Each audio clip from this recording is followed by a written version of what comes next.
ராஜா ஒரு திறமையான பையன். அவனுக்கு விவசாயம்னா ரொம்ப பிடிக்கும். அடிக்கடி சில யோசனைகள் அவனுக்கு உள்ள வரும். அன்னைக்கும் அந்த மாதிரி தான் ஒரு யோசனை அவனுடைய விவசாய நிலத்தை பார்த்துட்டு இருக்கும்போது வந்தது. அது என்னன்னா, நம்ம கூட நம்ம நிலத்துல கொஞ்சம் விவசாயம் பண்ணா என்ன, இந்த இயற்கை விவசாயம் மாதிரி பண்ணா நமக்கும் நிறைய லாபம் கிடைக்கும் இல்லையா? ஆ நம்ம பண்ணி தான் பார்க்கலாமே. தேவையான உரம் கூட நம்ம மாடு ஆடு வளர்க்குறோம், அதுக்கிட்ட இருந்தே நமக்கு கிடைச்சிடும். நமக்கு உரங்களும் இருக்குது, விவசாயத்துக்கு தேவையான விதைகளும் இருக்குது, தண்ணியும் நீர்ப்பாசனத்துக்கு ரெடியாக தான் இருக்குது. சரி, இதை நாளைக்கே தொடங்கிட வேண்டியது தான். நிலத்தையும் நம்ம உழுது பராமரித்து வச்சுருக்கோம். சரி, நாளைக்கு நம்ம நண்பர்கள்கிட்ட இதை பற்றி சொல்லுவோம். ரொம்ப சந்தோஷமா தன்னுடைய நண்பர்கள்கிட்ட தன்னுடைய யோசனையை சொல்றதுக்காக காத்துக்கிட்டு இருந்தான். அடுத்த நாள் காலை, என்ன ராஜா, காலையில எங்களை எல்லாம் டீ கடைக்கு வர சொல்லியிருந்தா என்ன விஷயம்?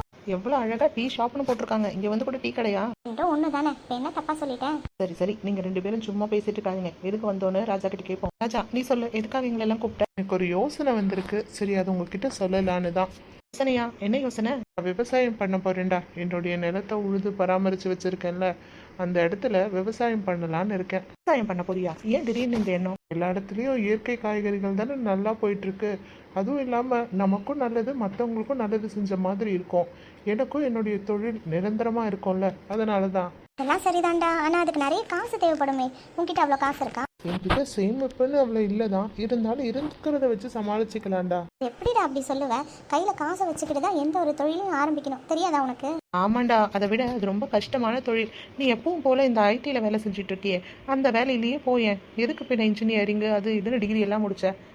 தெரியாததை விட்டுட்டு தெரிஞ்சதையே செய்யடா. தேவையில்லாமல் எதுக்கு கஷ்டப்பட்டு உழைக்கிற? அதில் மழை வெயில்னு பார்க்காம உழைக்கணும், தெரியும்ல? அதெல்லாம் சரிதான்டா, ஆனால் அண்ணா, நான் சொல்கிறத கேளுடா. ஆமாண்டா, அவன் சொல்கிறது கரெக்டு தான். அதுக்கு மழை வெயிலுன்னு பார்க்காம உழைக்கணும். நீ விளைவிக்கிற காயை மற்றவங்க வாங்கணும், இல்லைன்னா அது வேஸ்ட் ஆகிடும். எவ்வளோ இருக்குது தெரியுமா? இந்த மாதிரி ராஜா தன்னுடைய நண்பர்கள் சொன்னதை கேட்டுக்கிட்டே இருந்தான். அப்போது அவனுக்குள்ளே இருந்த தைரியம் கொஞ்சம் கொஞ்சமாக குறைய ஆரம்பிச்சது. இருந்தாலும் சரி, நம்ம முயற்சி பண்ணி பார்க்கலாம் அப்படிங்கிற ஒரு சின்ன முயற்சியோட எண்ணத்தோட தன்னுடைய வீட்டுக்கு போனான் ராஜா. ஒரு முயற்சி பண்ணி தான் பார்ப்போம்.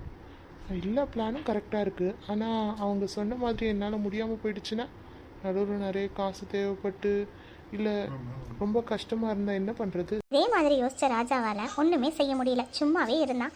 நாட்கள் பல சென்றன, மாதங்களும் ஆச்சு. அப்போ ஒரு நாள் ராஜா தன்னுடைய நண்பன் ராமுவை சந்தித்தான். ராமு, ஆளே மாறிட்டியே.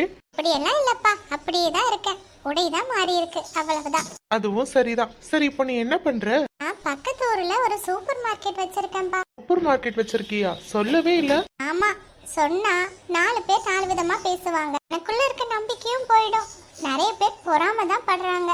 ஒரு முயற்சியை செஞ்சு அதுல வெற்றி அடைஞ்சதுக்கு அப்புறம் சொன்னா எல்லாரும் பாராட்டுறாங்கப்பா. நம்ம யோசனைய சொன்னா கேலி தான் பண்றாங்க. உதவி செய்யலன்னா கூட பரவாயில்ல, நிறைய பேர் எதிர்மறையா பேசுறாங்க. அதனாலதான் நான் அமைதியா என்னுடைய உழைப்புலயே கவனம் செலுத்தினேன். அதுவும் சரிதான். அதனோட விளைவா தான் இப்போ ஒரு பெரிய சூப்பர் மார்க்கெட் வச்சிருக்கேன். வாய், என் கடைக்கு போய் தான் பார்க்கலாம். இல்லப்பா, வேற ஒரு நாள் வரேன். என்ன, இவ்வளவு தூரம் வந்துட்டேன், வா போலாம் அப்படின்னு சொன்ன ராமு ராஜாவை தன்னுடைய சூப்பர் மார்க்கெட்டுக்கு கூட்டிட்டு போனான். உன்னோட சூப்பர் மார்க்கெட் பார்க்கவே அழகா இருக்குப்பா. ஆமாப்பா, கொஞ்சம் கொஞ்சமா சேர்த்த காசுல கொஞ்சம் அங்க இங்க ஷேர் வாங்கி பண்ணியிருக்கேன். அப்படியா? அழகா இருக்குடா. உள்ள போலாம்.